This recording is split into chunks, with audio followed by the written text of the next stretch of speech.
হযরত ইউসুফ আলাইহিস সালাতু ওয়াস সালামের ইতিহাস। হযরত ইউসুফ আলাইহিস সালাতু ওয়াস সালামের ইতিহাস আল্লাহ তাআলা কোরআনে বলছেন, নাহনু নাকুসু আলাইকা আহসানাল কসাস বিমা আওহাইনা ইলাইকা হাযাল কুরআন ওয়া ইন কুনতা মিন ক্বাবলিহি লামিনাল গাফিলিন وَإِن كُنتَ مِن قَبْلِهِ لَمِنَ الْغَافِلِينَ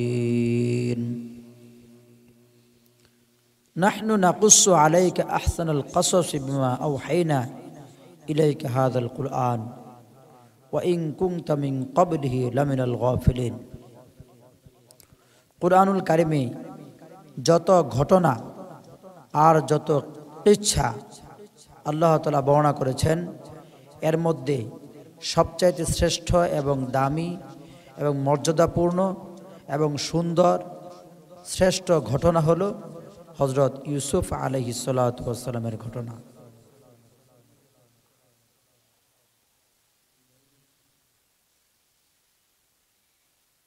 হযরত ইউসুফ আলাইহিস সালাতু ওয়াস সালামের ঘটনা। হযরত ইউসুফ আলাইহিস সালাতু ওয়াস সালাম তিনি অবশ্যই শ্রেষ্ঠ এবং মর্যাদাবান। তিনি আল্লাহ তাআলার প্রেরিত রাসূল এবং নবী। হযরত ইউসুফ আলাইহিস সালাতু ওয়াস সালাম কার সন্তান?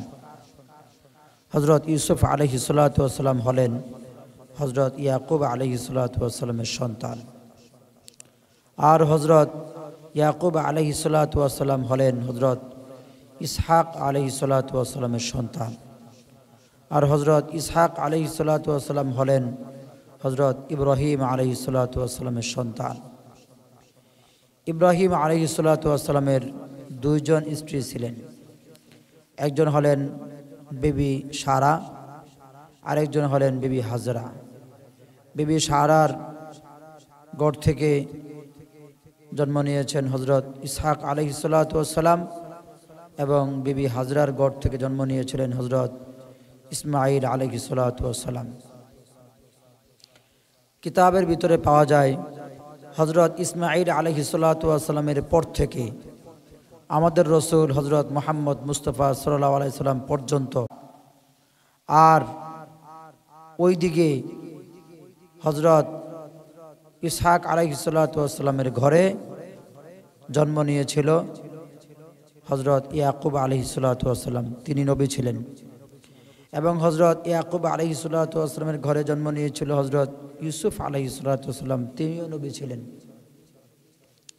এবং হযরত ঈসা আলাইহিস সালাতু ওয়াস সালাম পর্যন্ত বনি ইসরাইলের মধ্যে অনেক হাজারো নবী এসেছিল, হাজার হাজার নবী এসেছিল। এবং এই সমস্ত সকল নবীরাই বনি ইসরাইলের বংশধরে এসেছিল। তো বনি ইসরাইলের বংশধররা যারা ছিল, এই বনি ইসরাইলের বংশধররা, বনি ইসরাইল কেন নামকরণ করা হলো? বনি ইসরাইল এই জন্য নামকরণ করা হয়েছে, হযরত ইয়াকুব আলাইহিস সালাতু ওয়াস সালামের নাম ছিল ইসরাইল। তো সেই জন্য তার সন্তান এবং তিনি জীবিত থাকা অবস্থায় তার পুত্র ইয়াকুব আলাইহিস সালাতু ওয়াস সালাম তিনি নবী হয়েছিলেন।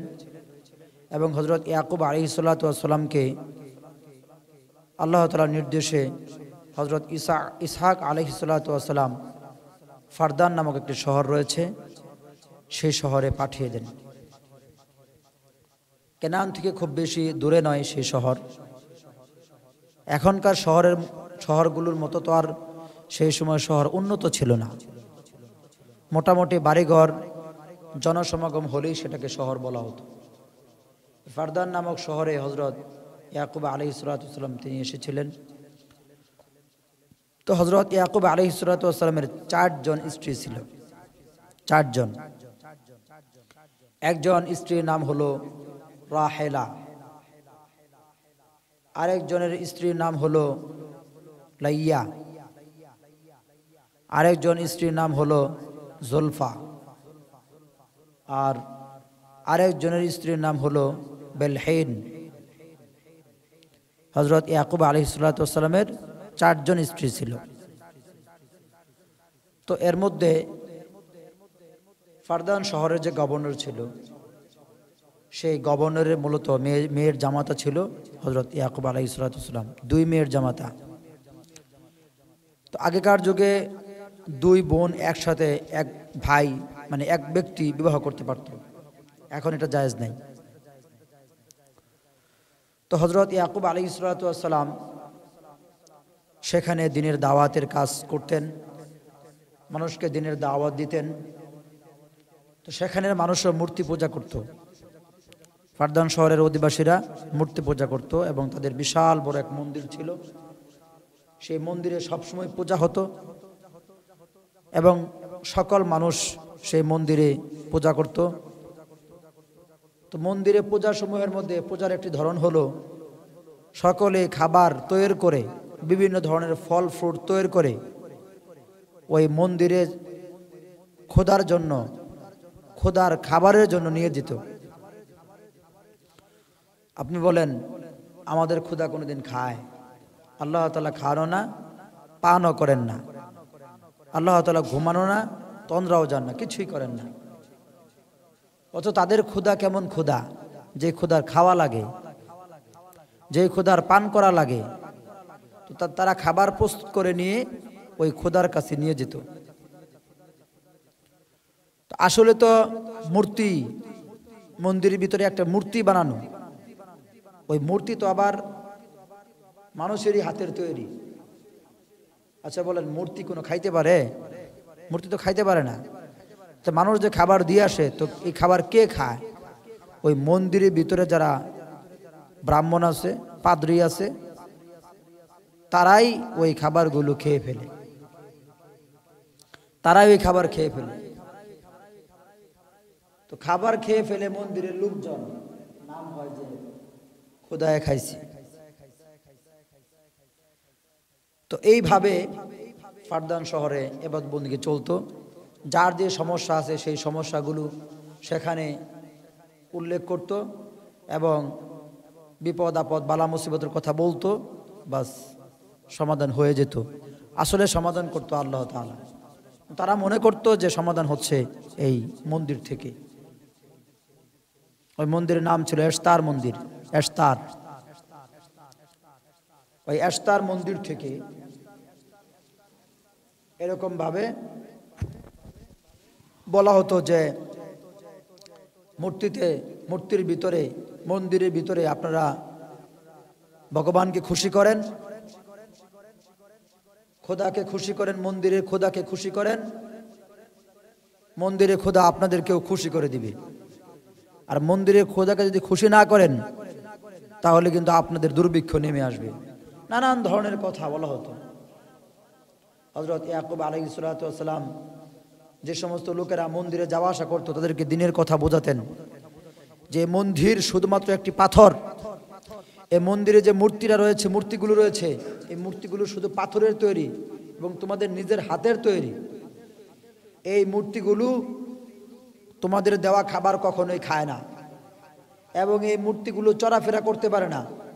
মূর্তির উপরে কোনো মশা মাছি বসলে সেটাও ফিরাতে পারে না। তাহলে সেই মূর্তি তোমাদের রক্ষা করবে কিভাবে? তোমরা যে ইবাদতবন্দি করতেছ এগুলো একটাও ঠিক না, এগুলো শিরকি এবং কুফরি কাজ। তোমরা ফিরে এসো, তোমরা আল্লাহ, ওই আল্লাহর দিকে ফিরে এসো যে আল্লাহ এই বিশ্ব ভূমণ্ডলের মালিক এবং তিনি আমাদের সকলকে সৃষ্টি করেছেন।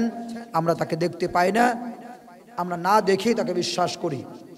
তোমরা সেই না দেখা আল্লাহ তাআলার উপরে তোমরা ঈমান আনয়ন করো। ইয়াকুব আলাইহিস সালাতু ওয়াস সালামকে ওরা কেউ বিশ্বাস করতো না। ঘটনা অনেক লম্বা, লম্বা ঘটনা বলার সুযোগ নাই, সময়ও নাই। হযরত ইয়াকুব আলাইহিস সালাতু ওয়াস সালাম দাওয়াত দিতেই থাকলেন আর তিনি মেষ চড়াতেন, অর্থাৎ বকরি চড়াতেন। নবীদের বিশেষ গুণাবলী সমূহের মধ্যে একটি অন্যতম গুণ ছিল, নবীদেরকে দ্বারা আল্লাহ তাআলা বকরি চড়াইছেন। কারণ যে রাখাল হয় সে বকরিদের দেখভাল করে। তো বকরিদের দেখভাল করে করে আল্লাহ তাআলা নবীদেরকে বিভিন্ন ধরনের যোগ্যতায় যোগ্য করে তুলেছেন। এর মধ্যে একটা হলো আল্লাহ তাআলা যখন তাদেরকে নবী বানান, নবুয়ত দান করেন, তখন তারা মানুষকে কিভাবে হ্যান্ডেল করতে হয়, কিভাবে মানুষকে পথ প্রদর্শন করতে হয়, সেই যোগ্যতায় তারা যোগ্য হয়ে যান এবং তারা মানুষকে পথ প্রদর্শন করতে শিখে যান। মানুষকে তারা পথ প্রদর্শন করেন, মানুষকে আল্লাহর দিকে ডাকেন, আল্লাহর কথা বলেন। হযরত ইয়াকুব আলাইহিস সালাতু ওয়াস সালামের সকল স্ত্রীদের ঘর থেকেই সন্তান হয়েছে। কোন স্ত্রীর ঘর থেকে মেয়ে সন্তান হয়েছে এটিও পাওয়া যায়। তবে গ্রহণযোগ্য সূত্র মতে তার 4 স্ত্রী মিলায়া 12 জন সন্তান ছিল। তো এই সন্তানরা ছোট থেকেই তারা মনে করত আমার বাবা নবী, আমাদের মধ্যেও যে শক্তিশালী হবে সেও নবী হবে। আসলে কি যে শক্তিশালী হয় সে নবী হয়? আল্লাহ যাকে নবুয়ত দান করেন সেই নবী হয়। কিন্তু এই বনি ইসরাইল অর্থাৎ ইয়াকুব আলাইহিস সালামের ছেলেরা এটা বুঝতে চাইতো না। তারা মনে করত আমাদের মধ্যে যে শক্তিশালী, যার অর্থ সম্পদ অনেক বেশি, যার যত শক্তি বেশি, সে নবী হবে। ইয়াকুব আলাইহিস সালাম বলতেন, হে আমার সন্তানেরা শোনো, শক্তি এবং অর্থ কোনোদিন মানুষকে নবী বানাতে পারে না। নবী হবে সেই যাকে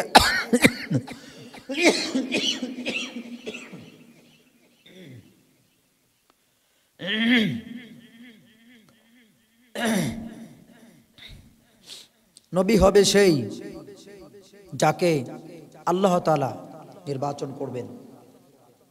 নবী হবে সেই যে যত বেশি মুত্তাকি এবং পরহেজগার, যার তাকওয়া নাই, যার ভিতরে খোদা ভীরু নাই, সে নবী হতে পারবে না। সন্তানরা তার এই কথা বিশ্বাস করত না। সন্তানরা মনে করত যার শক্তি এবং সম্পদ বেশি সেই নবী হবে। যাই হোক, হযরত ইয়াকুব আলাইহিস সালাতু ওয়াস সালাম ফারদান শহরে মানুষকে দাওয়াত দিতে লাগলেন। কিন্তু মানুষ তো নগদে বিশ্বাসী। মানুষ মনে করত যেই খোদা দেখি না সেই খোদার উপরে ঈমান আনবো না, এটা মনে করত। এইভাবে দাওয়াত দিতেই থাকলেন। একটি পর্যায়ে হযরত ইয়াকুব আলাইহিস সালামের যে স্ত্রী ছিল রাহেলা, সেই স্ত্রীর সন্তান হচ্ছিল না। তো সেই স্ত্রীর সন্তান সম্ভবা হয়ে গেল এবং তার সন্তান যখন ভূমিষ্ঠ হওয়ার পথে, ভূমিষ্ঠ হবেই, তখন সকলে মনে করতেছিল এ সন্তান সুষ্ঠুভাবে সুন্দরভাবে হতে পারবে না। আশপাশের মানুষ আর বলাবলি করতেছিল ইয়াকুব নবী যে এই মন্দির এবং এই খোদার বিরোধিতা করে, এই জন্য ইয়াকুবের এই সন্তান পৃথিবীতে আগমন করবে না এবং ইয়াকুবের স্ত্রী মারা যাবে। সবাই এই কথা বলাবলি করতেছিল। এমনকি ইয়াকুব আলাইহিস সালামের যে শ্বশুর, সেও এই কথা বলতে লাগলো যে আমার মেয়ে মারা যাবে তোমার জন্য। হযরত ইয়াকুব আলাইহিস সালাম বললেন, কখনোই আমি তা বিশ্বাস করি না এবং বিশ্বাস করবও না। অবশ্যই আল্লাহ তাআলা চাইলে আমার স্ত্রী বেঁচে থাকবেন এবং আমার সন্তানও, যে সন্তান ভূমিষ্ঠ হচ্ছে সেও বেঁচে থাকবে। আর আল্লাহ তাআলা না চাইলে কখনোই স্ত্রী এবং সন্তান বেঁচে থাকবে না। এটা কোনো মূর্তি এবং মন্দিরের কাজ না যে সন্তান বাঁচায় রাখবে, মানুষ বাঁচায় রাখবে বা মেরে ফেলবে। হযরত ইয়াকুব আলাইহিস সালাম পরীক্ষার মধ্যে পড়ে গেলেন। একদিকে মানুষ বলতেছে এখন যদি মারা যায়, স্ত্রী এবং সন্তান যদি মারা যায়, তো সবাই তো বলবে যে ইয়াকুব মন্দিরের বিরোধিতা করেছে এবং এই মূর্তির বিরোধিতা করে, এই জন্য মন্দির এবং মূর্তির বদদোয়া লেগেছে। ইয়াকুব আলাইহিস সালাম নির্জন এক গুহায় তিনি চলে গেলেন এবং তিনি আল্লাহর কাছে দোয়া করলেন যে আল্লাহ আমাকে তুমি হেফাজত করো এবং পরীক্ষায় তুমি উত্তীর্ণ হওয়ার তৌফিক দান করো। আমি তো বলে এসেছি, আমার উম্মতের কাছে আমি বলে এসেছি যে তুমি মানুষ, মৃত্যু এবং হায়াতের মালিক, অন্য কেউ মালিক নয়। এখন যদি আমার স্ত্রী এবং সন্তান মারা যায় তাহলে মানুষ বলবে মন্দিরের কারণেই মারা গেছে, মন্দিরের বদদোয়া লেগেছে, মন্দিরের অভিশাপ লেগেছে, এই কথা মানুষ বলবে। মেহেরবানি করে তুমি আমার স্ত্রী এবং সন্তানকে বাঁচিয়ে দাও এবং এই এলাকার বালা মুসিবত, বিপদ আপদ, দুর্ভিক্ষ সবকিছু দূর করে দাও। আল্লাহ তাআলা হযরত ইয়াকুব আলাইহিস সালামের দোয়া কবুল করলেন এবং সেখানের সমস্ত দুর্ভিক্ষ দূর হয়ে বৃষ্টি আকাশ থেকে নাজিল হলো এবং তার স্ত্রী হঠাৎ সুস্থ হয়ে গেল এবং সেই স্ত্রী সন্তান জন্ম দিল, এক পুত্র সন্তান। হযরত ইয়াকুব আলাইহিস সালামের যত সন্তান হয়েছে, এই সন্তান সবচাইতে সুন্দর এবং সুস্থ, মেধাবী, চৌকস। সকল মানুষ তখন বলা বলি করতে লাগলো, মন্দির এবং মূর্তি তো ইয়াকুবের উপর অভিশাপ দিয়েছে, লানত করেছে, কিন্তু মন্দির এবং মূর্তির কথায় তো কাজ হয় নাই। সেই তার স্ত্রীও বেঁচে আছে, তার স্ত্রী সন্তানও জন্ম দিল, সুন্দর এক সন্তান, এবং বালা মুসিবত দূর হয়ে বৃষ্টিও নাজিল হলো, ফসল সব উর্বর হয়ে যাবে। সবাই খুশি হয়ে গেল আর এক আল্লাহর প্রতি সকল মানুষ ঈমান আনয়ন করলো। আমরা আর ওই মূর্তি এবং মন্দিরের কথা শুনবো না, আমরা ইয়াকুব নবী যেই খোদা না দেখা খোদার কথা বলেছেন, আমরা তার কথাই শুনলাম। সকল মানুষ হযরত ইয়াকুব আলাইহিস সালামের কথা শুনে সকলেই ঈমান গ্রহণ করলেন। সকল মানুষ সকলেই মুসলমান হয়ে গেল, ভালো হয়ে গেল, আর কেউ মূর্তি পূজা করে না। দাওয়াতের কাজ চলতেছে, হঠাৎ একদিন খবর আসে হযরত ইসহাক আলাইহিস সালাম তিনি মারা গেছেন এবং তিনি ওসিয়ত করে গেছেন, আমি মৃত্যুর পর যেন আমার সন্তান ইয়াকুব, যাকে আমি ফারদান শহরে পাঠিয়েছি, সে যেন সেই শহর থেকে আমার কেনানে চলে আসে। পিতার ওসিয়ত মোতাবেক তিনি এখানকার যারা রয়েছে এদেরকে ছেড়ে তিনি আবার কেনানে চলে যান। তো যাওয়ার সময় তার ওই ইউসুফ আলাইহিস সালামের যে মা ছিলেন, যে বলতে ভুলে গেছিলাম, ওই যে সন্তান হয়েছিল, ওই সন্তানের নাম রাখা হলো ইউসুফ। কি নাম রাখা হলো? ইউসুফ। তো এই সন্তান অনেক সুন্দর, দেখতে অনেক ভালো। পিতা তার সন্তানকে মহাব্বত করে, তার মা তাকে মহাব্বত করে, সকলেই তাকে মহাব্বত করে। কেউ কেউ আবার তার সাথে হিংসাও করে, কারণ তিনি বেশি সুন্দর ছিলেন। অতিরিক্ত সুন্দর হওয়ার কারণে অন্যান্য ভাইয়েরা তাকে হিংসাও করে। এত সুন্দর কে? পুরুষ মানুষ বেশি সুন্দর হইলে ঝামেলা, কি বলেন? অত্যাধিক সুন্দর। বিশ্বনবী হযরত মুহাম্মদ সাল্লাল্লাহু আলাইহি ওয়াসাল্লাম বলেন, আমি লাল সুন্দর আর ইউসুফ হলেন সাদা সুন্দর। ইউসুফ হলেন কি? সাদা সুন্দর। তো যাই হোক, তখন পিতার ওসিয়ত মোতাবেক যখন এই শহর থেকে কেনান শহরে যাওয়া শুরু করলেন, পথিমধ্যে হযরত ইউসুফ আলাইহিস সালামের মা আরেকটা সন্তান জন্ম দিল এবং সেই সন্তান জন্ম দেওয়ার সময় তিনি মারা যান। সন্তান পৃথিবীতে চলে আসে কিন্তু মা মারা যায়। সে হযরত ইউসুফ আলাইহিস সালামের ছোট ভাই, তার নাম হলো বেনয়ামিন। তার নাম কি? বিনয়ামিন। এই সন্তান রেখেই তার মা মারা যায়। সকলেই সেই তাকে কবর দিয়ে কেনানে চলে যান এবং কেনান এক অনেক বড় একটি শহর। সেই শহরে দাওয়াতের কাজ করতে হবে, যেহেতু হযরত ইসহাক আলাইহিস সালাম দুনিয়া থেকে চলে গেছেন।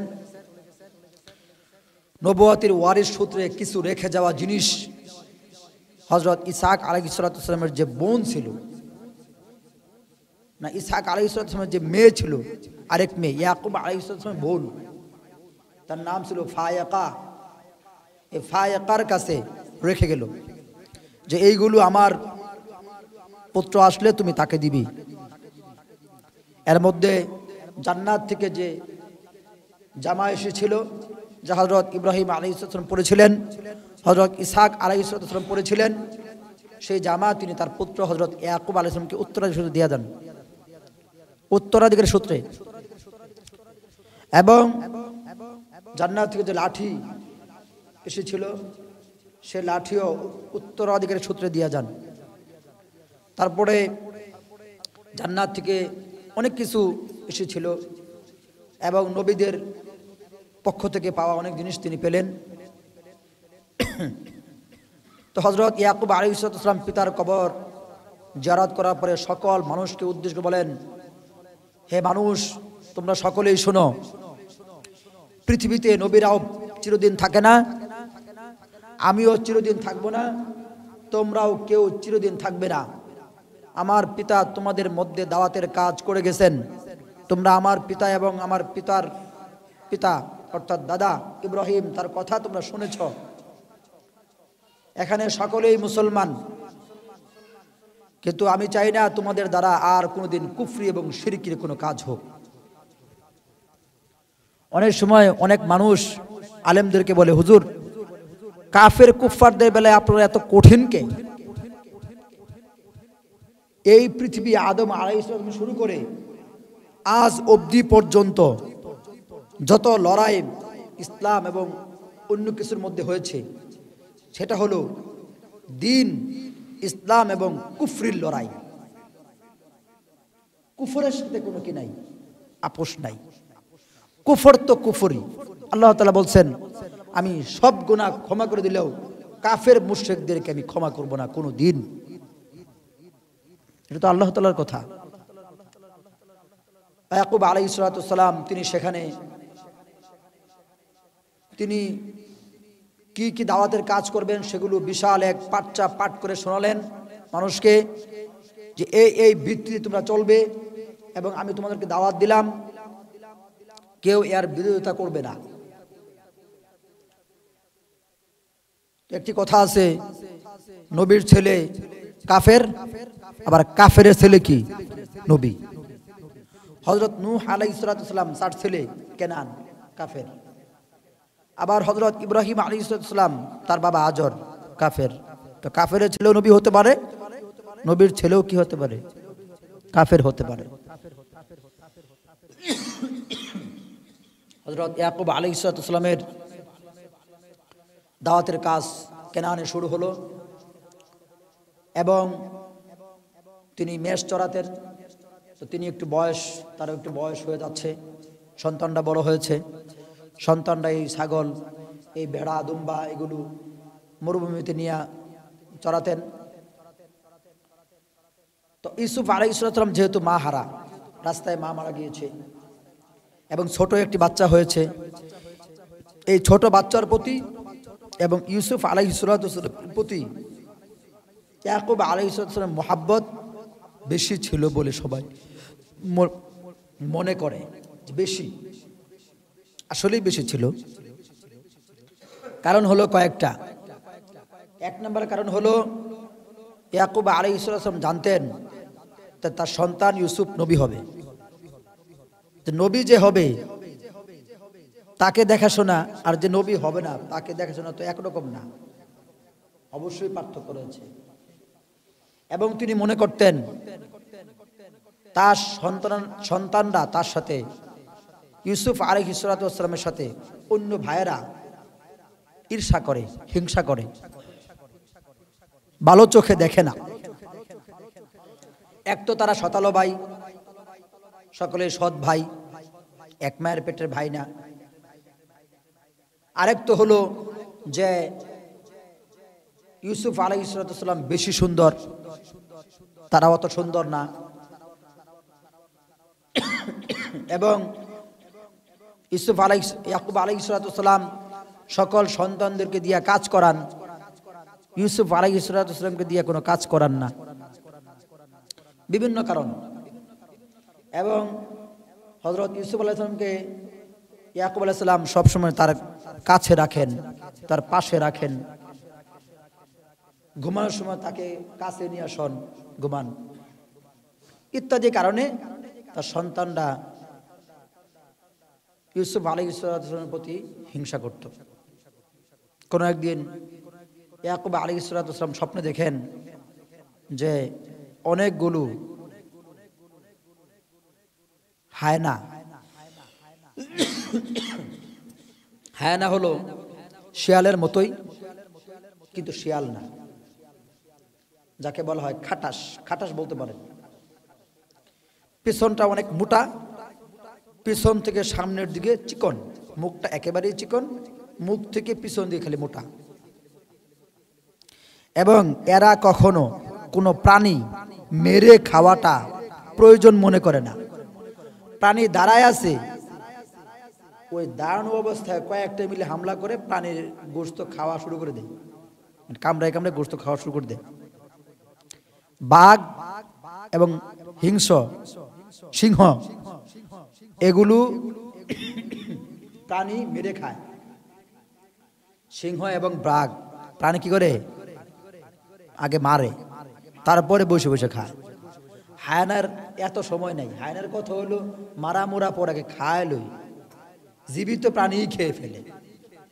ধরেন যেখানে ধরে ওইখান থেকে কামড় দিয়ে গোশত নেগা, বারবার কয়েকটা মিলে যদি গোশত পায়ের পিছন সাইড দিয়ে নিতে থাকে তো ওইটা তো এমনি পড়ে যায়, ওই প্রাণী তো এমনি পড়ে যায়। যখন পড়ে যায় তখন পেটে ধরে, মাথায় ধরে, মুখে ধরে, বাস খেয়ে ফেলে। মুহূর্তের মধ্যেই 5-7 মিনিটের ভিতরে বিশাল এক হরিণ 5-7 হায়নায় মিলে খেয়ে ফেলে। এরকম তারা প্রাণী খেকো। তো কিছু হায়না, তিনি স্বপ্নে দেখতেছেন কিছু হায়না তার ছেলেকে তাড়াইতেছে। তিনি দূর থেকে বলতেছেন, আমার পুত্র তুমি হেফাজতে থাকো। কিন্তু তিনি তার ছেলেকে হেফাজত করতে পারছেন না। ভয়ঙ্কর স্বপ্ন দেখে তিনি সজাগ পেয়ে যান এবং তিনি বলেন যে আমার পুত্র, আমি তোমাকে যে অবস্থায় স্বপ্ন দেখেছি তুমি নিরাপদ না, তুমি কিনা নিরাপদ না। এবং এই স্বপ্নের কথা অন্যান্য সন্তান এবং স্ত্রীরা জানতে পারে এবং তারা নিজেরাই ধরে নেয়, নিজেরা মনে করে যে ওই হিংস্র হায়না আর কি হবে, আমরাই। ভাইরা মনে করে যে হিংস্র হায়না আর কে হবে, আমরাই তো। ভাইরা এটা মনে করে। আর ওইদিকে হযরত ইয়াকুব আলাইহিস সালাম বোন ফায়াকা সে বলতে থাকে, আমার কোনো সন্তান নেই, নিঃসন্তান হিসেবে আমি কাটিয়েছি, তোমার তো অনেক সন্তান, ইউসুফকে আমার ভালো লাগে, তোমার ছেলে ইউসুফকে আমার কাছে দিয়ে দাও। তো হযরত ইয়াকুব আলাইহিস সালাম দিতে চান না, বলেন 2-1 দিনের জন্য নিয়ে যাও, পরে ফেরত দিতে হবে। তো কয়েক মাস থাকার পরে ইউসুফ আলাইহিস সালামকে ফেরত নিয়ে আসে। ফেরত নিয়ে আসার পরে তার বোনের খুব খারাপ লাগে। এই জন্য সে কি করে, একটা কৌশল করে। কৌশলটা হলো, কিতাবের ভিতরে আসছে 2টা জিনিসের কথা। একটা জিনিস হলো বাড়ির কোনো নির্দিষ্ট এক বস্তু, দামি মূল্যবান এক বস্তু তার কোমরের ভিতরে বেঁধে দেওয়া হয় যে এটা তুমি বেঁধে রাখবে। এবং বেঁধে দেওয়ার পরে যখন ইউসুফ আলাইহিস সালাম ইয়াকুব আলাইহিস সালামের কাছে ফেরত আসেন, তখন ফায়াকা বলে যে তোমার ছেলে আমার বাড়িতে খুব সম্ভব চুরি করেছে। ইয়াকুব আলাইহিস সালাম বলেন, আমার ছেলে চুরি করতেই পারে না, সে ভেলায়াতের অধিকারী, নবী হবে, সে চুরি করতে পারে না। তো ফায়াকা বলে, অবশ্যই চুরি করেছে, আমার বাড়ি থেকে আসার সময় সে কিছু নিয়ে এসেছে। তবে সে প্রমাণও পাওয়া যায়, খোঁজ নিয়ে দেখা যায় হ্যাঁ সে কোমরের ভিতরে বেঁধে সে মূল্যবান জিনিসটি নিয়ে এসেছে। নিয়ে আসার পরে সেই সময় কেনানের নিয়ম অনুযায়ী যে চুরি করবে, যার জিনিস চুরি করবে তার কাছে কমপক্ষে 6-7 বছর গোলাম থাকতে হবে, 3 থেকে 7 বছর। তো সেই হিসাবে সেই নিয়ম অনুযায়ী হযরত ইউসুফ আলাইহিস সালামকে তার ফুপি ইয়াকুব আলাইহিস সালাম বোন তাকে গোলাম হিসেবে নিয়ে যায় এবং তার কাছেই থাকে। তো অনেক স্বপ্ন তিনি দেখেছেন, অনেক স্বপ্ন ইয়াকুব আলাইহিস সালাম দেখেছেন, ঘটনা অনেক লম্বা। একদিন হযরত ইউসুফ আলাইহিস সালাম স্বপ্নে দেখেন তার হাতে একটা লাঠি রয়েছে, সেই লাঠি ভাইয়েরা এরকম চতুর্পাশে গুল হয়ে দাঁড়ায় আছে এবং ইউসুফ আলাইহিস সালাম তিনি ওই ভাইদের মাঝখানে এসে আসলেন, দূর থেকে কোথাও থেকে আসলেন, আয়সা বললেন তোমরা কষ্ট করছো কেন?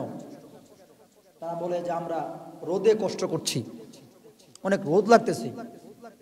তখন ইউসুফ আলাইহিস সালাম ওই লাঠিটা ভাইদের মাঝখানে জমিনে পুঁতে ফেলেন, সাথে সাথেই সেই লাঠি বিশাল এক আকৃতির গাছ হয়ে যায় এবং সকলকে ছায়া দান করে। তিনি স্বপ্ন দেখলেন, বাবাকে বললেন, বাবা বলল এই স্বপ্নের ব্যাখ্যা হলো তুমি সকল ভাইকে ভালোবাসবে, তোমার আমল সকল ভাইদের কাছে আমলে যোগ হবে। কিন্তু ভাইয়েরা মনে করলো উল্টা, ভাইয়েরা মনে করলো ইউসুফ আমাদের উপরে নেতৃত্ব দিবে। বনি ইসরাইল এমন এক জাতি, এরা কারো নেতৃত্ব মানতে চায় না, এরা মনে করে আমরাই নেতা। আজও পৃথিবীতে এই ইসরায়েল বাহিনী রয়েছে, এই ইসরায়েল এক রাষ্ট্র। অনেকে মনে করে এই বিশ্বের মুরল আমেরিকা, বেহুদা কথা। এই বিশ্বের মুরল হলো ইসরায়েল, ইসরায়েল আমেরিকারে চালায়। ইসরায়েলের কূট বুদ্ধিতে কুটকৌশলে আমেরিকা চলে এবং সময় হলে ইসরায়েল যদি বাড়তেই থাকে, আশা করি বাড়তে পারবে না, যদি বাড়তেই থাকে ওরা ওই আমেরিকারও শেষ করবে। কারণ ওদের টার্গেট হলো যেই পিরামিড আমরা আমাদের হাতছাড়া হয়েছে সেই পিরামিড আমরা দখল করব। পিরামিড মিশরে অবস্থিত। পিরামিড কোথায় অবস্থিত? মিশরে অবস্থিত। আর ইসরায়েল মিশরের সীমান্ত এলাকায়, ইসরায়েল এবং মিশরের সীমান্ত একসাথে। রাফা নামক যে সীমান্ত রয়েছে সেই সীমান্তটা ইসরায়েলের সাথে লাগোয়া, একসাথে। অর্থাৎ কয়েক দেশ পাড়ি দিয়ে ওই মিশর দখল করতে হবে এমন চিন্তা নাই, কাছাকাছি সীমান্ত এলাকায় তারা বাস করে। তো এই জন্য হযরত ইয়াকুব আলাইহিস সালাতু ওয়াস সালাম অবশ্যই তিনি নবী, আল্লাহর নবী, তিনি তার সন্তানদেরকে বিভিন্নভাবে বুঝাইলেন। সন্তানরা তো পিতার বুঝ মানে না। সন্তানরা বলতেছে আমাদের মধ্যে যে যত বেশি সম্পদশালী হবে, যত বেশি শক্তিশালী হবে, সেই হবে নবী, সেই হবে পিতার উত্তরাধিকারী ব্যক্তি। কিন্তু ইয়াকুব আলাইহিস সালাম বলতেছেন যে না, তাকওয়া এবং পরহেজগার যে হবে এবং আল্লাহ যাকে নির্বাচিত করবেন সে হবে নবী, অন্য কেউ নবী হতে পারবে না। বিভিন্ন ধরনের প্রচেষ্টা তাদের চলছে ভাইদের মধ্যে। কোনো ভাই কোনো ভাইকে দেখতে পারে না। আবার ইউসুফ আলাইহিস সালামকে তারা সকলে মিলে একসাথে কেউ দেখতে পারে না এবং তার যে ছোট ভাই বিনয়ামিন তাকেও দেখতে পারে না। তো ইয়াকুব আলাইহিস সালাম বলতেন যে তোমরা আমার এই দুই সন্তানকে দেখতে পারো না, এই সন্তান তো মা হারা সন্তান, এই জন্য আমি তারে বেশি মহব্বত করি।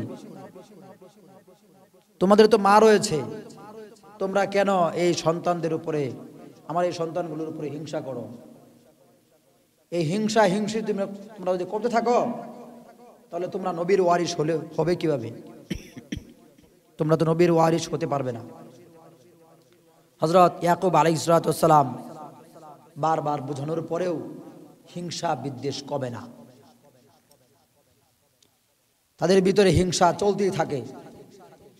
ইউসুফ ভালো খায়, ভালো পড়ে, আদর যত্ন পায়, ফুপির কাছে ছিল অনেকদিন, সেখানেও সম্মান পেয়েছে, ভালো ভালো খাবার খেয়েছে, আবার দেখতেও সুন্দর দেখা যায়, সব ফায়দা তারই। আর এই ভাইদের কাজ করতে হয়, মরুভূমিতে যাইতে হয় ছাগল চড়ানোর জন্য, নানান ধরনের কাজ করতে হয়, এদের কোনোভাবেই সহ্য হয় না। এগুলো হলো পারিবারিক রাগারাগি, পরিবারে এমনটি হয়, কি বলেন ঠিক না? এক ভাই যদি বয়ে বয়ে থাকে আর 2-3 বাজে কাম করে, ওদের সবার রাগ ওঠে, তো উভয় থাকে, ও কি অসুস্থ, উভয় থাকে, কি বলেন? তাদের ভিতরে, সন্তানদের ভিতরে ওই পারিবারিক রাগারাগি চলতেই আছে, কমে না, হাজার বোঝানোর চেষ্টা করার পরেও কমে না। হঠাৎ একদিন হযরত ইউসুফ আলাইহিস সালাম স্বপ্ন দেখলেন, যে কথা আল্লাহ সূরা ইউসুফে শুরু করেছেন। তিনি স্বপ্ন দেখলেন 11টি চন্দ্র এবং তারকা, 11টি চন্দ্র এবং চন্দ্র, সূর্য এবং তারকা তাকে সিজদা করছে। তো তিনি স্বপ্ন দেখার পরে সকালবেলা স্বপ্ন বাবাকে বলেন যে বাবা, আমি স্বপ্নে দেখেছি। বাবা বললেন, তুমি এই স্বপ্নের কথা কাউকে বলবে না।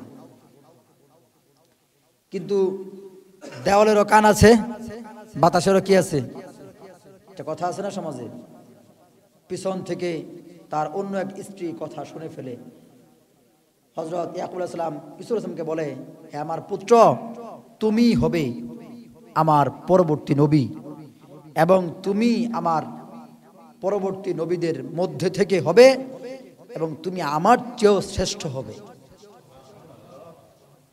এবং তুমি নেতৃত্ব লাভ করবে, তুমি হবে বহুত মর্যাদাবান, সম্মানিত, নানান ধরনের কথা তাকে বলেন। অন্য এক কিছু শুনতে পান, শুনতে পেয়ে সে তার সন্তানদের সাথে বলেন, ইউসুফ এই হবে সেই হবে, স্বপ্নে দেখেছে। তাকে সবাই সিজদা করতেছে, চন্দ্র তারকা সিজদা করতেছে। তো ইউসুফ আলাইহিস সালামের ইয়াকুব আলাইহিস সালামের সন্তানদের মধ্যে একটা সন্তানের নাম ছিল ইয়াহুদ।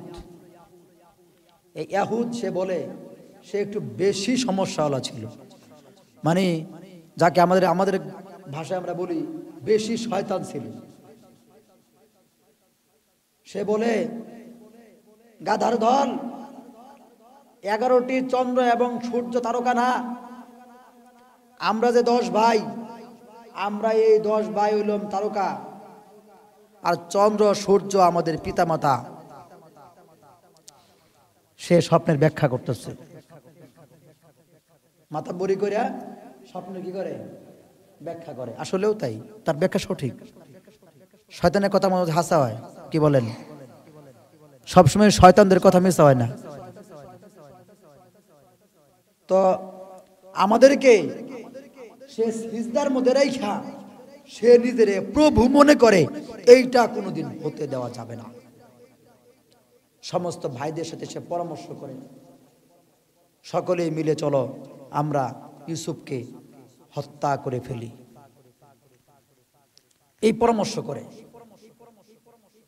হযরত ইয়াকুব আলাইহিস সালামের বড় ছেলে ছিল লাবিদ, তার নাম ছিল লাবি অথবা লেবি।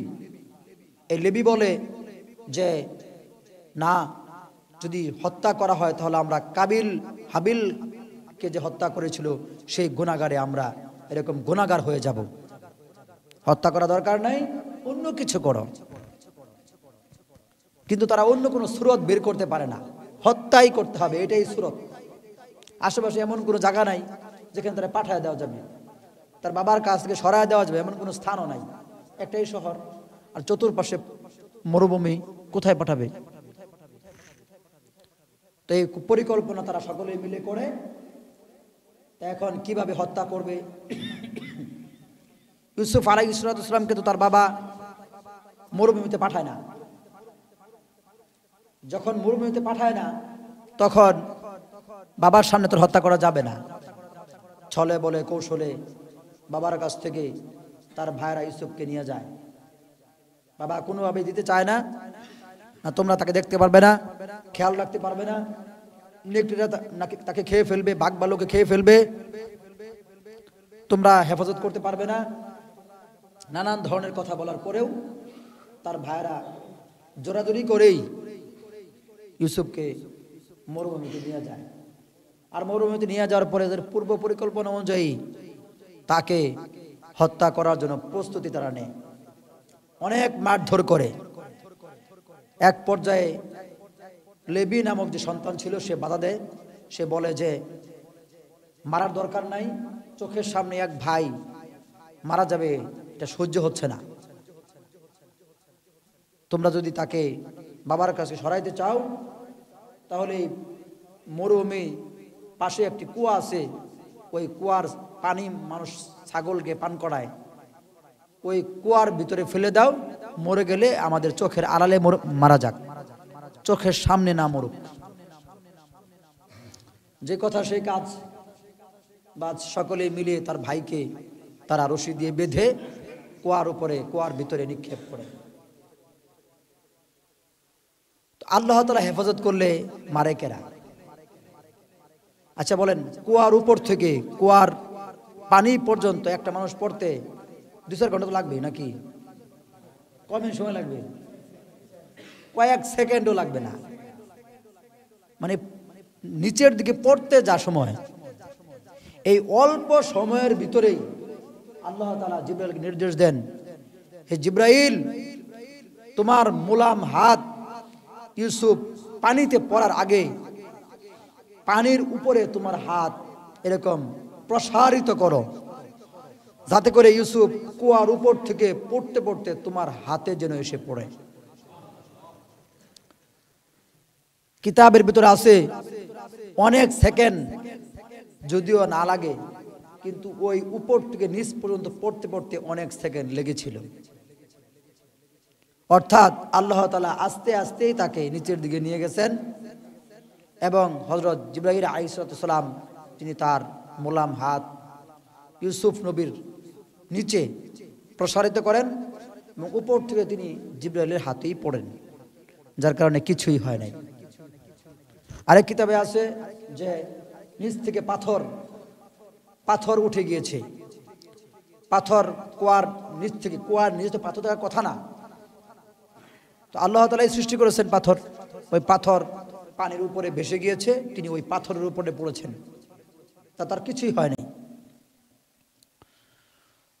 তো আল্লাহ তাআলা সেখানে তাকে হেফাজত করেছেন। জান্নাতের থেকে সকল ধরনের খাবার দাবার কুয়ার ভিতরে আল্লাহ তাআলা সাপ্লাই করেছেন। 3 থেকে 7 দিন তিনি সেখানে ছিলেন। দূর দেশ থেকে কাফেলারা ব্যবসা করে অন্য দেশে যাওয়ার সময় কুয়ার পাশ দিয়ে যাইতো। তো কুয়ার থেকে তারা পানি, যারা জানে তারা খাইতো না, যারা না জানে তারা খেতে চাইতো, কারণ ওই কুয়ার পানি ভালো ছিল না, বিষাক্ত ছিল, কেউ খাইলে মারা যেত। তো এক কাফেলা তারা জানে না, তারা ওই কুয়ার থেকে পানি খাওয়ার জন্য এরকম বালতি নামাইছে। তো বালতি নামায় ওই আল্লাহ তাআলার নির্দেশ, ইউসুফ আলাইহিস সালামকে আল্লাহ তাআলা বলছেন যে তুমি এই বালতির উপরে উঠো। ওই বালতির উপর তিনি উঠছেন এবং উঠে তিনি উপরে উঠে গেছেন। তো কাফেলারা তাকে দেখে অবাক, কুয়ার ভিতরে এত সুন্দর এক ছেলে কোথেকে আসলো? অবশ্যই এটা আল্লাহর দান। আবার ওইদিকে কিতাবে এটাও আছে যে তার ভাইরা যারা মরুভূমিতে ছিল তারা কাফেলাবাসীকে দেখে ফেলে, তারা বলতেছে যে এই ইউসুফ তো মরে নাই, ইউসুফ জীবিত, তাকে চলো মেরে ফেলি। এখন কাফেলাদের কারণে ইউসুফকে আর তারা মারতে পারে নাই।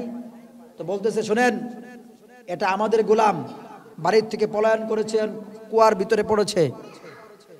এই গোলাম আপনারা যদি নিতে চান ক্রয় করে নিতে হবে, না হলে গোলাম দেওয়া যাবে না। অল্প কিছু কয়েক টাকার বিনিময়ে সে গোলাম বিক্রি করে ফেলে। ইউসুফ আলাইহিস সালামকে কাফেলাদের কাছে বিক্রি করে ফেলে, আর কাফেলারা এই গোলাম নিয়ে মিশরের দিকে রওনা করে। আর যেই দিন তারা তার ভাইকে মরুভূমিতে নিয়ে গেল, কথা বলে কি তার ভাইদেরকে বাইকে নিয়ে গেল, যখন ফেরত আসলো তখন তো ইউসুফ নাই, কারণ কুয়ার ভিতরে ফেলে দিয়েছে। তো তাদের ধারণা ভাই তো মরে গেছে। বাবা যখন জিজ্ঞাসা করলো ইউসুফ কোথায়, ইউসুফকে বাঘে খেয়ে ফেলছে, নেকড়ে বাঘে খেয়ে ফেলছে। কিভাবে খেয়ে ফেললো? আমি যে তোমরা যাওয়ার সময় বললাম যে বাঘে খেয়ে ফেলবে, তোমরা দেখাশোনা করতে পারবে না, তোমরা কিভাবে দেখাশোনা করলে? ইউসুফকে কিভাবে খেয়ে ফেললো? বাবা এবং বাড়ির সকলেই কান্নাকাটি শুরু করে দিচ্ছে। তো ইয়াকুব আলাইহিস সালাম বিশ্বাস করতেছেন না যে খেয়ে ফেলছে। তো বলতেছে আপনি বিশ্বাস করেন না, দেখেন ইউসুফের গায়ে যে জামা ছিল, ওই জামাকে তারা করেছে বাবাকে বোঝানোর জন্য, একটা ছাগল মাইরা ওটা রক্ত দিয়ে জামা পুরোটা মাখাইছে। মাখায় দেখেন এই যে বাঘে যে খেয়ে ফেলছে, এই যে জামা, এই রক্ত মাখাও জামা দেখেন। একটা যে ভালো করে মনে রাখবেন, যে খুনি খুন করে সে যতই চতুর এবং চালাক হোক না কেন, একটা আলামত সে রেখেই যায়, যেটা সে দিয়ে সে পরে ধরা পড়ে। ওই একটা আলামত আল্লাহ তারা দিয়ে রাখায় দেয়, ওই চতুরতা ওই এক জায়গায় কমে যায়, পরবর্তীতে ওই একটা আলামত দিয়ে কি করে ধরা পড়ে। তো ইয়াকুব আলাইহিস সালাম ওই জামা হাতের মধ্যে নিয়া তিনি বলতেছেন, নেকড়ে বাঘ কত শিক্ষিত, নেকড়েরা এত শিক্ষিত কিভাবে হইল? জামার ভিতরের মানুষটাকে ছিঁড়ে ফিরে খেয়ে ফেললো, জামাটার কিছু হলো না। মানে তারা ওই জামা ছিঁড়ে নাই, শুধু জামার ভিতরে রক্ত মাখায় নিয়ে আসছে, জামাটা পুরোটাই রয়েছে, মানে জামাটা কিছু হয় নাই, ছিঁড়ে নাই এক কথায়। প্রশ্ন যে নেকড়েরা বাঘেরা জামার ভিতরের মানুষটা কি করছে? খেয়ে ফেলছে, মেরে ফেলছে, কিন্তু জামাটার কিও নাই, কিছু হয় নাই। কারোর উপর যদি বাঘে হামলা করে তাহলে হে কি জামা খুলে হয় নাকি? তো ইয়াকুব আলাইহিস সালাম বললেন, নেকড়েরা কি এত শিক্ষিত হয়ে গেল? এত শিক্ষিতরা কিভাবে হলো? তখন সকল ভাইরা জিহ্বার ভিতরে কামড় দিয়ে বলল, আহারে কত পরিকল্পনা করলাম, তাও সে ধরাই পড়ে যেতেছে। এত খুব পরিকল্পনা করার পরেও বাবার হাত থেকে বাঁচতে পারতেছি না। তারা তাদের কথার উপরে থাকে না, আপনি যা বোঝেন বলেন। বাঘেরা খেয়ে ফেলছে, তিনি বলেন খান নাই, ছেলেরা বলে, সকলে মিলে বলে খেয়ে ফেলছে। পরবর্তীতে একদিন হযরত ইয়াকুব আলাইহিস সালাম জঙ্গলে গেলেন, মরুভূমিতে গেলেন, এবং সেখানে তিনি সকল নেকড়েদেরকে উদ্দেশ্য করে বললেন, হে নেকড়ের দলেরা, তোমরা কেউ আমার সন্তানকে খেয়েছ? একজন নেকড়ে দাঁড়িয়ে বলেছিল, ইয়াকুব নবী, আমরা কেউ আপনার সন্তানকে খাই নাই। সকল নেকড়েরা উত্তর দিয়েছিল। নবীদের সাথে পশু পক্ষী জীবজন্তু জানোয়াররাও কথা বলতে পারে, এটা নবীদের বিশেষ মুজিজা। তখন তিনি আরো বিশ্বাস করলেন যে আমার সন্তান ইউসুফকে নেকড়েরা খায় নাই। তো তিনি এসে বলতেন যে আমার সন্তানকে কেউ যদি খেয়ে থাকে, মানুষ রূপী যারা নেকড়ে তারাই খেয়েছে, আসল নেকড়ে যারা তারা খায় নাই, আমার সন্তানকে মানুষ রূপী নেকড়েরাই খেয়ে ফেলেছে। তওবা করো, তোমরা ইস্তেগফার পড়ো। বনী ইসরাইল এরা এমন এক জাতি, আজও অবধি এরা ইউসুফ আলাইহিস সালাতু ওয়াস সালামের সাথে তারা যা করেছিল তার জন্য এরা তওবা করে নাই। এরা কি করে নাই? মৃত্যু পর্যন্ত এরা তওবা করে নাই। এই ধারাবাহিকতা এদের এখনো রয়ে গেছে। এরা মানুষ মেরে ফেলে, অথচ সকলেই অনুতপ্ত হলেও এই ইহুদ জাতি, ইসরায়েল জাতি অনুতপ্ত হয় না। এরা মনে করে যে আমরা সঠিক কাজ করেছি। আপনি চিন্তা করে দেখেন, এই ইসরায়েল ফিলিস্তিনে এই 1 বছরের ভিতরে প্রায় 60,000 মানুষ মেরে ফেলেছে, কিন্তু তারা অনুতপ্ত তো নাই, বরং তারা বলে আমরা শান্তি কায়েম করতেছি। মানুষ মেরে ফেলা বুঝি শান্তি কায়েম করা? কি বলেন? আর মুসলমান যদি একটা বোমাও মারে তাহলে কি হয়ে যায়? ওরা অশান্তি সৃষ্টি করছে, ওরা জঙ্গিবাদী, ওরা জঙ্গি। মুসলমান একটা বোমা মারলেই ওরা জঙ্গি হয়ে যায়, আর তোমরা 60-70 হাজার শিশু, নারী, বৃদ্ধ, যুবক মেরে ফেলেছ, তোমরা জঙ্গি হও না। যে আশ্চর্য বিষয়, জঙ্গির সংজ্ঞা তোমাদের বেলায় গেলে একরকম হয়ে যায়, মুসলমানের বেলায় গেলে আরেক রকম হয়ে যায়। কি বলেন? ইহুদ নাসারা শরীরদের শরীর যদি রক্তে মাংসে গড়া হয়, মুসলমানের শরীর কিসে গড়া? মুসলমানের শরীর কি রক্ত মাংসে গড়া না? মুসলমান কি তার শরীরে আঘাত লাগলে, কূপ লাগলে সে কি কষ্ট পায় না? খালি তোমাদের শরীর ওলারাই খালি কষ্ট পায়? আপনি দেখেন এই ইসরায়েলরা আজও অনুতপ্ত না। ফিলিস্তিনের যে মানুষ এরা মেরে ফেলেছে, এরা কি অনুতপ্ত? এরা ওই ইহুদিদের, ইহুদ যে ইউসুফ আলাইহিস সালামের যে ভাই ছিল, ইহুদ যে খুন করতে চেয়েছিল হযরত ইউসুফ আলাইহিস সালামকে, সেই ধারাবাহিকতায় আজও অবধি এরা মানুষ খুন করে যাচ্ছে। পৃথিবীতে সবচেয়ে বড় খুনি জাতি এরা। আল্লাহ কোরআন শরীফে বলেছেন ইহুদিরা অনেক নবীদেরকে হত্যা করেছে। পৃথিবীতে সবচেয়ে নিয়ামত এই বনি ইসরাইল জাতি পেয়েছে, আর আল্লাহ তাআলা সবচেয়ে অকৃতজ্ঞতা এরা হয়েছে। আসমান থেকে মান্না সালোয়া খেয়েছে এরা, আসমান থেকে সরাসরি খাবার আসতো, সেই খাবার এরা 40 বছর পর্যন্ত খেয়েছে। আর খেয়েছে না শুকরি করেছে, খেয়েছে না শুকরি করেছে। আমাদের নবী বলেন এ মান্না সালোয়া যদি না শুকরিয়ারা না করত, শুকরিয়া আদায় করত, আজও অবধি পৃথিবীর এক শ্রেণীর মানুষ এ মান্না সালোয়া খেতে পারত, এবং সেই মানুষগুলোর কাছ থেকে, সেই গোষ্ঠীর কাছ থেকে সারা পৃথিবীর মানুষ এ মান্না সালোয়া খেতে পারত, যেভাবে জমজমের পানি সবাই খায়। জমজমের পানি আমরা সবাই খাই না? মানে পাইলে কেউ নিয়ে আসলে আমরা সবাই খাই না?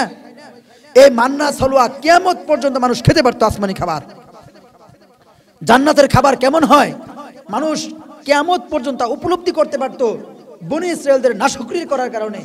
আর এই মান্না সালোয়া বন্ধ হয়ে গেছে, মানুষ আর খেতে পারলো না। পরবর্তী হযরত ঈসা আলাইহিস সালামের জামানায় আসমান থেকে মায়েদা আসতো, দস্তরখানার উপর খাবার আসতো, ওই খাবারের ভিতরে হরেক রকম খাবার থাকতো। এদের নাশুকরির কারণে সে মায়েদাও বন্ধ হয়ে গেছে। যত ধরনের আকাম হযরত ইউসুফ আলাইহিস সালাম তিনি চলে গেলেন। আপনি ভালো করে বুঝেন, ইউসুফ ইহুদিদের ভাই, আমরা তাকে সম্মান করি, সেই নবীকে আমরা সম্মান সূচক আলাইহিস সালাতু ওয়াস সালাম বলি। ইউসুফ নবী আমাদের কেউ না, কি আমাদের কেউ? কিন্তু আল্লাহ এবং তার রাসূল বলেছেন ইউসুফ আলাইহিস সালাম নবী, তাকে সম্মান করতে হবে, সম্মান সূচক তার নাম উচ্চারণ করতে হবে। এই জন্য আমরা নবী এবং আল্লাহর কথা মানার জন্য তাকে সম্মান করি।